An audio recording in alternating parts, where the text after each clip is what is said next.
Hi friend, এই যে সকালবেলা উঠলাম। এখন সকালবেলা খুব ফাইন বাতাস দিতেছে। এই বাতাসগুলো অনেক উপকার। আর তাছি দূরতাছি বাতাসগুলো নিতেছি। ভাবলাম যে আপনাদের সাথে কিছু পার্সোনাল কিছু কষ্টের জিনিস শেয়ার করি। আসলে আমার জীবনের কিছু স্টোরি শেয়ার করার জন্য এই ভিডিওটা। কেমন স্টোরি? আসলে আমি একজন প্রবাসী ছিলাম।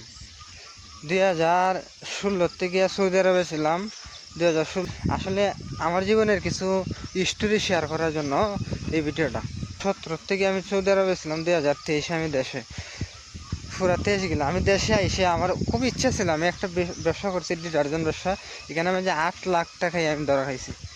যাই হোক, সমস্যা নাই, 8 লাখ টাকায় ধরা খাইছি। এখন বর্তমানে আমি ওইভাবে ঘুরতেছি আর কি। যারা বিদেশ যাইবেন এবং নিজের জন্য কিছু করতে চাইবেন, আমি বলবো তাদেরকে খুব সতর্কের সাথে কাজ করবেন। 3 মাসে 1 লাখ থেকে 2 লাখ টাকা ইনকাম করছি, কিন্তু টাকাটা রাখতে পারিনি।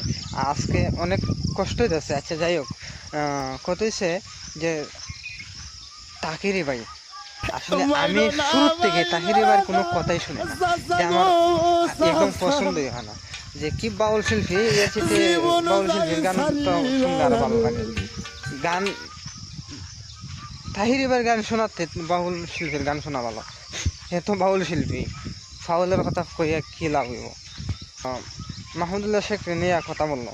আচ্ছা, মাহমুদুল্লাহ শেখের মাঝে কথার মাঝে কোনোদিন আপনারা কোনো ধরনের পাইছেন যে আপনারা কষ্ট পাওয়ার মতো কোনো কথা পাইছেন কোনোদিন? জনপ্রিয়তা বেশি না, আসলেই না, জনপ্রিয়তা বেশি না। আচ্ছা যাই হোক, সমস্যা নাই, সবাই ভালো থাকবেন। আর আমার ভিডিওটা একটা লাইক করবেন।